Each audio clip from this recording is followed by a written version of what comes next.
اسلام کیا ہے؟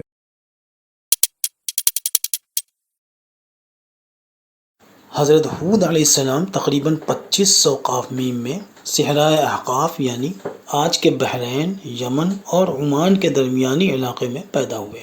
علامہ طبری رحمۃ اللہ علیہ کے مطابق حضرت حود علیہ السلام کی عمر 150 سال ہوئی۔ آپ کو 50 برس کی عمر میں نبوت عطا ہوئی۔ 50 برس تک قوم کو وعظ و نصیحت کرتے رہے۔ قوم کی ہلاکت کے بعد مزید 50 برس تک زندہ رہے اور اہل ایمان کو وعظ و درس فرماتے رہے۔ بحر عرب اور بحر احمر کے درمیان عرب کے جنوب شمال میں دونوں جانب یعنی عمان، حضر موت، بحرین اور مغربی یمن تک ایک وسیع صحرا ہے جسے صحرائے الاحقاف کے نام سے یاد کیا جاتا ہے۔ نیز اسے صحرائے اعظم الدنیا اور الربیع الخالی بھی کہتے ہیں۔ اس لقو دق بیابان صحرے میں سفر کرنا تو دور کی بات، اس کے اندر قدم رکھنا بھی تصور نہیں کیا جا سکتا آج کے زمانے میں، کہ موت کی اس وحشتناک وادی کی جانب رخ کرنا خودکشی کے مترادف ہے۔ یہی وجہ ہے کہ مقامی بدوؤں سے لے کر مہمجوز سیاحوں تک کوئی اس صحرا کے قریب جانا پسند نہیں کرتا۔ سفید اور باریک ریت کے ہزاروں فٹ اونچے پہاڑوں میں اگر کوئی شے پھینکی جائے تو وہ لمحوں میں غرق ہو جاتی ہے۔ الاحقاف نامی اس بھیانک وادی کو دیکھ کر یہ گمان بھی نہیں کیا جا سکتا کہ یہ کسی زمانے میں دنیا کا سب سے زیادہ سرسبز و شاداب علاقہ تھا، جہاں بے شمار پھلوں اور پھولوں کے وسیع باغات، ٹھنڈے پانی کے چشمے، آبشاریں اور بلند بالا عمارتیں تھیں، جس میں دنیا کی سب سے زیادہ طاقتور، مالدار اور شاندار تمدن رکھنے والی قوم عاد آباد تھی۔ یہ دنیا کے سب سے زیادہ قداور اور زوراور انسان تھے۔ اتنے طاقتور لوگ اللہ نے پھر پیدا نہیں کیے، جیسا کہ اللہ تعالیٰ نے قرآن کریم میں فرمایا، ان جیسی کوئی اور قوم اور ملکوں میں پیدا نہیں کی گئی۔ سورہ فجر۔ أَلَمْ تَرَ كَيْفَ فَعَلَ رَبُّكَ بِعَادٍ؟ کیا تم نے دیکھا نہیں کہ تمہارے پروردگار نے عاد کے ساتھ کیا سلوک کیا؟ إِرَمَ ذَاتِ الْعِمَادِ، اس اونچے ستونوں والی قوم ارم کے ساتھ، التي لم يخلق مثلها في البلاد، جس کے برابر دنیا کے ملکوں میں کوئی اور قوم پیدا نہیں کی گئی۔ حضر موت اور نجران کے درمیانی علاقے الاحقاف میں قوم عاد کے، جسے قوم ارم کے نام سے بھی جانا جاتا ہے، 13 قبائل آباد تھے۔ قوم عاد کے الاحقاف میں رہنے سے متعلق قرآن کریم میں اللہ تعالیٰ نے فرمایا، ہود کو یاد کرو جبکہ اس نے اپنی قوم کو احقاف میں ڈرایا۔ سورہ الاحقاف۔ علامہ جلال الدین سیوطی رحمۃ اللہ علیہ اپنی تفسیر در منصور میں تحریر کرتے ہیں کہ قوم عاد نہایت زوراور اور بہادر قوم تھی۔ یہ بت پرست تھے۔ ان کے 2 بتوں کے نام حمود اور حب بیان کیے گئے ہیں۔ ابن کثیر نے اپنی تفسیر میں تیسرے بت کا نام صمد بیان کیا ہے۔ تفسیر جلالین میں قوم عاد کی قد کانٹھی اس طرح بیان کی گئی ہے۔ قوم عاد کے چھوٹے قد والے لوگ 60 ذراع یعنی 90 فٹ کے ہوتے تھے اور بڑے قد کے لوگ 100 ذراع یعنی 150 فٹ کے ہوتے تھے۔ اسی وجہ سے اپنے جسموں اور طاقت کے گھمنڈ میں یہ کہتے تھے کہ ہم سے کوئی طاقتور نہیں، ہم پہاڑ سے بڑے بڑے پتھر، چٹانیں اٹھا کر ایک جگہ سے دوسری جگہ لے جاتے ہیں۔ اگر عذاب ہمارے سامنے آ گیا تو ہم اسے اپنے ہاتھوں سے روک لیں گے۔ اللہ تعالیٰ نے فرمایا، تم اپنی طاقت پر ناز کرتے ہو، کبھی میری طاقت کو بھی تصور میں لایا کرو، میری طاقت کے مقابل کسی کو کوئی مجال نہیں۔ اس قوم پر حضرت نوح علیہ السلام کے بعد حضرت حود علیہ السلام کو اللہ تعالیٰ نے اپنا نبی بنایا۔ آپ ہی کی قوم عاد کے نام سے مشہور تھی۔ حضرت نوح علیہ السلام کی قوم کے طوفان نوح میں غرق ہونے کے بعد یہ قوم زمین پر نمودار ہوئی۔ اس قوم کے بارے میں جاننے کا واحد مستند ذریعہ قرآن شریف ہی ہے۔ توریت وغیرہ جیسی آسمانی کتابوں میں بھی اس قوم کا کوئی ذکر نہیں ملتا، اور انسانی تاریخ بھی قوم عاد کے بارے میں کچھ نہیں جانتی۔ ان کے بارے میں دنیا جو کچھ جانتی ہے وہ قرآن شریف سے ہی معلوم ہوا ہے۔ قرآن شریف میں حضرت حود علیہ السلام کا ذکر 7 جگہ آیا ہے۔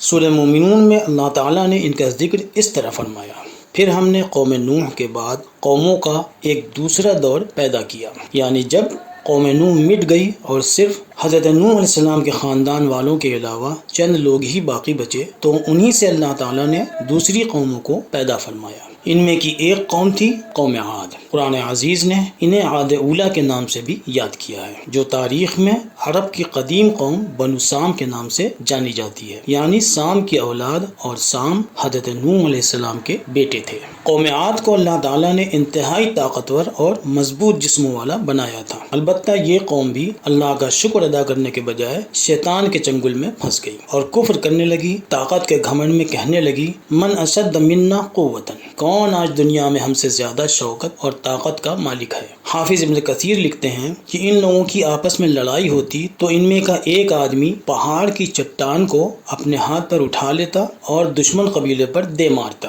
ان کی شان و شوکت کو بیان کرتے ہوئے حق تعالی شانہ نے ارشاد فرمایا، وہ لوگ یعنی قوم عاد ایسے لوگ تھے جن کے جیسے کسی اور شہر میں نہیں پیدا کیے گئے۔ ان کی لمبائی اور چوڑائی کی وجہ سے ان کی مثالیں کھجور کے پیڑوں سے دی گئی ہیں۔ سورہ قمر میں اللہ تعالیٰ نے فرمایا، لمبائی چوڑائی میں وہ اس طرح کے ہیں جیسے کھجور کی اکھڑی ہوئی جڑیں۔ اس مثال سے ان کی جسامت کا اندازہ لگایا جا سکتا ہے، اور جیسا کہ اللہ تعالیٰ نے حضرت نوح علیہ السلام سے وعدہ فرمایا تھا کہ انہی سے دنیا کو پھر آباد کریں گے اور انہیں دنیا کی آسانیاں بھی عطا فرمائیں گے، چنانچہ اس کے نتیجے میں قوم عاد جیسی عظیم الشان قوم وجود میں آئی، اور حق تعالی شانہ نے انہیں اپنا احسان یاد دلاتے ہوئے فرمایا، یاد کرو خدا کا احسان کہ اس نے تمہیں قوم نوح کی ہلاکت کے بعد اس کا جانشین یعنی نائب بنایا، اور تمہاری نسل کو زیادہ وسعت بخشی یعنی خوب اولاد والا بنایا، اور توانائی دی کہ اتنے طاقتور ہو گئے۔ یہ لوگ پتھروں کے شاندار محل بنا کر ان میں رہتے، ان کے پاس عالیشان تفریح گاہیں تھیں، ہرے بھرے باغات تھے، چوپایوں کے بے پناہ گلے تھے، اور اللہ تعالیٰ نے انہیں خوب اولاد والا بھی بنایا تھا۔ لیکن ان لوگوں نے بھی قوم نوح کی طرح اللہ تعالیٰ کی دی ہوئی ان نعمتوں کا شکر نہیں ادا کیا، اور اپنی طاقت و دولت کا استعمال اپنے سے کمزور لوگوں کو دبانے اور ان پر ظلم کرنے کے لیے کرنے لگے، حتیٰ کہ اپنے رب کے بھی نافرمان ہو گئے اور کفر کا راستہ اختیار کر لیا۔ اپنے سے پہلی قوم یعنی قوم نوح سے بھی انہوں نے کوئی سبق نہیں حاصل کیا، جن کے عبرتناک حشر سے وہ واقف تھے، کیونکہ قوم نوح ان سے بہت قریب تھی، اور بجائے اس کے کہ قوم نوح کے انجام کو اپنے لیے عبرت بناتے، یہ لوگ انہی کے چھوڑے ہوئے بتوں کو پوجنے لگے، یعنی اللہ تعالیٰ کے ساتھ شرک کرنے لگے۔ قوم نوح کے چھوڑے ہوئے بتوں میں 5 بت بہت مشہور تھے، جن کے نام تھے ودہ، سواع، یغوث، یعوق اور نصرہ۔ ان بتوں کو تو انہوں نے اپنا خدا بنایا ہی، ساتھ ہی اپنی طرف سے بھی سمود اور حتار نام کے 2 بت بنا لیے۔ ان کی ان شیطانی حرکتوں کو دیکھ کر حق تعالی شانہ نے ان کی اصلاح کے لیے انہی کے بھائی ہود کو نبی بنا کر ان کے درمیان بھیجا۔ سورہ اعراف میں فرمایا، قوم عاد کی طرف ہم نے ان کے بھائی ہود کو بھیجا کہ وہ اپنی قوم کو خدا کا پیغام پہنچائیں۔ انہوں نے اپنی قوم سے کہا کہ اے لوگو، اللہ کی عبادت کرو، اس کے سوا کوئی عبادت کے لائق نہیں ہے۔ کیا تم لوگ اپنی بدعمالیوں کے نتیجے سے ڈرتے نہیں ہو؟ ان کی بات سن کر قوم نے کہا، ہمیں تو ایسا دکھائی دیتا ہے کہ تم بیوقوف اور جھوٹے ہو۔ سن کر حضرت ہود علیہ السلام نے فرمایا، لوگو، میں بیوقوف نہیں بلکہ تمام جہانوں کے رب کی طرف سے بھیجا ہوا نبی ہوں، اور یقین کرو کہ میں بڑی دیانت سے تمہیں نصیحت کر رہا ہوں۔ کیا تمہیں اس پر حیرت ہے کہ تمہارے رب نے ایک ایسے آدمی کے ذریعے تمہیں نصیحت بھیجی جو تمہارے ہی جیسا ایک انسان ہے؟ لیکن قوم نے اپنے نبی کی بات کو قابل اعتبار نہیں سمجھا۔ انہوں نے کہا، کیا تم اس لیے ہمارے پاس آئے ہو کہ ہم صرف ایک ہی خدا کی عبادت کریں اور ان معبودوں کو چھوڑ دیں جنہیں ہمارے باپ دادا پوجتے آئے ہیں؟ اگر واقعی تم اپنی بات میں سچے ہو تو وہ عذاب لیتے آؤ جس سے ہمیں ڈرا رہے ہو۔ ان کی اس ہر دھرمی پر حضرت ہود علیہ السلام کو افسوس ہوا۔ آپ نے فرمایا، یقین کرو کہ تمہاری ان شرناک حرکتوں کی وجہ سے تمہارے پروردگار کی طرف سے تم پر اس کا غضب اور عذاب واقع ہو چکا ہے۔ تمہاری عقلیں ماری گئی ہیں جو انکار کر رہے ہو اور اپنے ہاتھوں سے اپنی تباہی بلا رہے ہو، لیکن آپ کی قوم نے آپ کی بات نہیں سنی۔ ان لوگوں نے کہا، اے ہود، تو ہمارے پاس ایسی کوئی دلیل لے کر نہیں آیا جسے ہم مان سکیں، اور ہم تیرے کہنے سے اپنے خداؤں کو نہیں چھوڑنے والے اور نہ تجھ پر ایمان لانے والے، بلکہ ہمارا خیال تو یہ ہے کہ ہمارے معبودوں میں سے ہی کسی کی تجھ پر مار پڑ گئی ہے جو تو ایسی بہکی ہوئی باتیں کر رہا ہے۔ قوم کی اس بحث بازی سے حضرت ہود علیہ السلام کو بڑی مایوسی ہوئی، اور بالآخر آپ نے فرمایا، ٹھیک ہے، اگر تم میری بات نہیں مانتے تو نہ مانو، میں خدا کو گواہ بناتا ہوں اور تم بھی گواہ رہنا کہ تم لوگ خدا کے ساتھ جو شریک بناتے ہو یعنی شرک کرتے ہو تو میں تمہارے اس فعل سے بری ہوں یعنی تمہارے ساتھ نہیں ہوں، لہٰذا اب تم سب مل کر میرے خلاف جو تدبیر چاہو کر لو، میں تو اللہ پر بھروسہ کرتا ہوں جو میرا بھی رب ہے اور تمہارا بھی رب ہے۔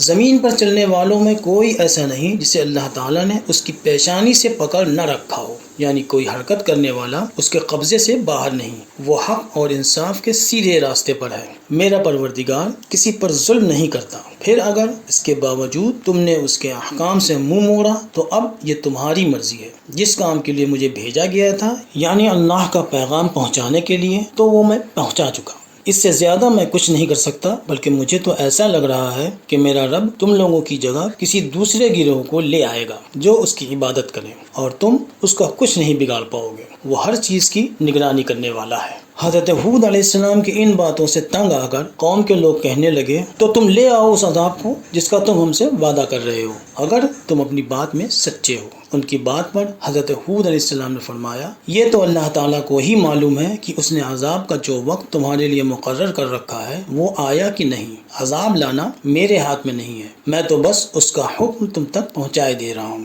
جو مجھے دیا گیا ہے کہ تمہیں سنا دوں۔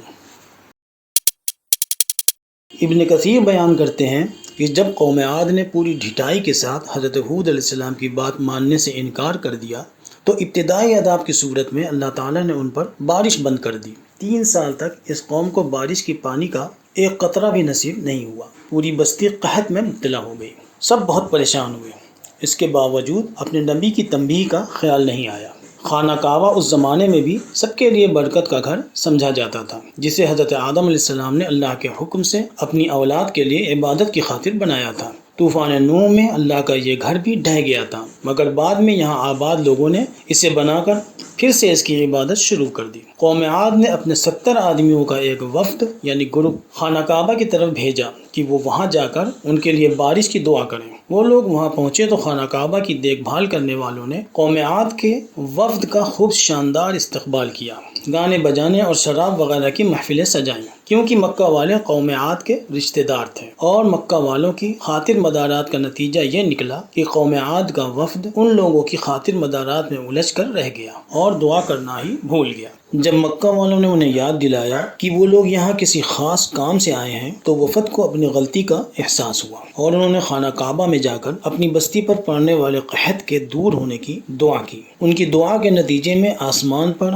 3 الگ الگ رنگوں کے بادل نمودار ہوئے اور ایک آواز نے پکار کر کہا بادل کے ان 3 ٹکڑوں میں سے تم لوگ ایک ٹکڑا چن لو، اسی کو تمہاری بستی پر برسنے کے لیے بھیجا جائے گا۔ ان لوگوں کو لگا کہ بادل کے سیاہ ٹکڑے میں خوب پانی ہوگا، اس لیے انہوں نے اسی کو پسند کر لیا۔ اس پر آسمان سے آواز آئی تم نے برباد کرنے والا بادل کا ٹکڑا پسند کر لیا ہے جو سب کو تہس نہس کر دے گا۔ چنانچہ وہی سیاہ بادل قوم عاد کی بستی کی طرف برسنے کے لیے بھیج دیا گیا۔ جب وہ سیاہ بادل قوم عاد کی بستیوں پر پہنچا تو قوم کے لوگوں نے اسے دیکھ کر کہا یہ سیاہ بادل ہے جو ہم پر خوب بارش برسائے گا اور ہمارے کھیت اس سے ہرے بھرے ہو جائیں گے۔ ان کی بات سن کر حضرت ہود علیہ السلام نے فرمایا نہیں یہ بادل نہیں ہے، بلکہ یہ اللہ تعالیٰ کا وہ عذاب ہے جس کی تم جلدی مچا رہے تھے۔ یہ غضبناک آندھی ہے جس میں دردناک عذاب چھپا ہوا ہے جو ہر چیز کو تہو بالا کر دے گا۔ اس واقعے کے متعلق حق تعالیٰ شانہ نے سورہ قمر میں ارشاد فرمایا ہم نے ایک منحوس دن ان پر ایک تیز ہوا بھیجی جو کسی کے ٹالنے سے ٹلنے والی نہیں تھی، جس نے زمین سے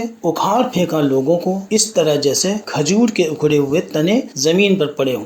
چنانچہ اس آندھی نے ان لوگوں کو جو چٹانوں کو اپنے ہاتھوں پر اٹھا کر قبیلوں پر دے مارا کرتے تھے تنکوں کی طرح ادھر ادھر بکھیر دیا۔ اس کی منظر کشی فرماتے ہوئے حق تعالیٰ شانہ نے سورہ احقاف میں فرمایا اکھاڑ پھینکا ہر چیز کو اس آندھی نے اپنے رب کے حکم سے، پھر جب عذاب کے بعد کا اگلا دن آیا تو کچھ موجود نہیں تھا، جیسا کہ عذاب کے دن سے پہلے سب کچھ تھا۔ اس کے بعد بالکل سناٹا ہو گیا، نہ وہ لوگ بچے جو کالے بادلوں کو دیکھ کر خوش ہو رہے تھے اور نہ وہ لوگ بچے جو اپنے نبی سے عذاب لانے کی جلدی کر رہے تھے، صرف ان کے گھر باقی رہ گئے، وہ گھر جو ایک نافرمان قوم کی نشانی تھے۔ اور سورہ الحاقہ میں فرمایا جس کا مفہوم یہ ہے اور وہ عاد والے برباد ہو گئے ٹھنڈی سناٹے کی ہوا سے، ایسی ہوا جو کہ اگر ہاتھ میں پکڑنے کی کوشش کی جائے تو اپنے کر و فر کی وجہ سے ہاتھوں سے نکلی جائے۔ ان کے رب نے ان پر اس ہوا کو مسلسل 7 راتوں اور 8 دنوں تک مقرر کر دیا۔ پھر جب وہ رکی تو اگر وہاں موجود ہوتا تو دیکھتا، یعنی اے محمد صلی اللہ علیہ وسلم آپ اگر وہاں موجود ہوتے، کہ وہ اس طرح بکھرے پڑے ہیں جیسے کھجور کے تنے ہوں، کیونکہ وہ کھجوروں کی ہی طرح لہیم شہیم ہوا کرتے تھے۔ اور سورہ زاریات میں فرمایا، اور پھر جب عاد پر ہم نے وہ منحوس آندھی چلائی تو وہ جس چیز پر بھی ہو کر گزرتی، خواہ وہ محل اور قلعے ہی کیوں نہ ہوں، اسے بوسیدہ ہڈی کی طرح چکنا چور کیے بغیر نہ چھوڑتی۔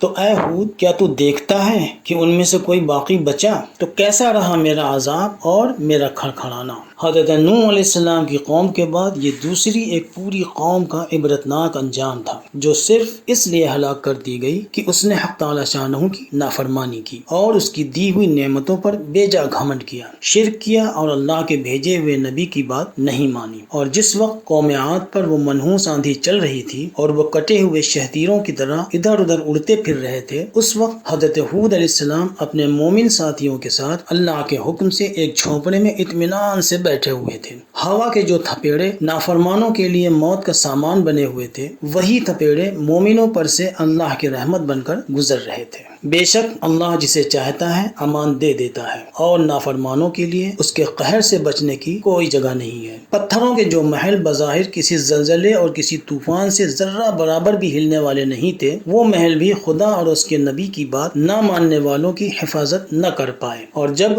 ہوا نے عذاب کی صورت لی تو یہ محل بوسیدہ ہڈیوں کی طرح ڈھہ ڈھہ کر گرنے لگے۔ فاللہ خیر حافظ وہو ارحم الراحمین۔ قوم عاد کے عبرتناک انجام کے بعد حضرت ہود علیہ السلام نے بھی وہ علاقہ چھوڑ دیا جہاں اللہ تعالیٰ کا عذاب نازل ہوا تھا، اور اپنے ساتھیوں کو لے کر حضر موت کی طرف چلے گئے۔ اپنی بقیہ زندگی آپ نے وہیں گزاری، اور وہیں آپ کی وفات ہوئی، اور یہیں کے ایک شہر تریم کے پاس آپ کی قبر ہے۔ آپ کے بیٹے یعرب بن قحطان یمن میں آباد ہوئے، اور انہی سے یمن کی آبادی آگے بڑھی۔ یمنی دراصل حضرت ہود علیہ السلام کے بیٹے یعرب کی ہی اولاد ہیں، اور قبیلہ قحطان سے ان کا تعلق ہے۔ تریم میں جس جگہ حضرت ہود علیہ السلام کی قبر ہے، اب اس جگہ کو لوگوں نے سیاحت کا مرکز بنا رکھا ہے، اور یہاں پر عرس وغیرہ کا بھی اہتمام کیا جاتا ہے۔ مشہور یہ ہے کہ حضرت ہود علیہ السلام کی وفات شوال کے مہینے میں ہوئی تھی، اس لیے اسی مہینے میں تریم کے مقام پر مزار ہود پر لوگوں کا ہجوم اکٹھا ہوتا ہے۔ حضر موت کے علاقے تریم میں حضرت ہود علیہ السلام کے مشہور مقبرے کا اندرونی منظر کہا جاتا ہے کہ یہیں پر حضرت ہود علیہ السلام آرام فرما ہے۔ واللہ اعلم بالصواب۔ اللہم صلی علی نبینا و مولانا وسلم تسلیما کثیرا کثیرا۔ وہ سجدوں کے شوقین غازی کہاں ہے، زمیں پوچھتی ہے نمازی کہاں ہے، زمیں پوچھتی ہے نمازی کہاں ہے۔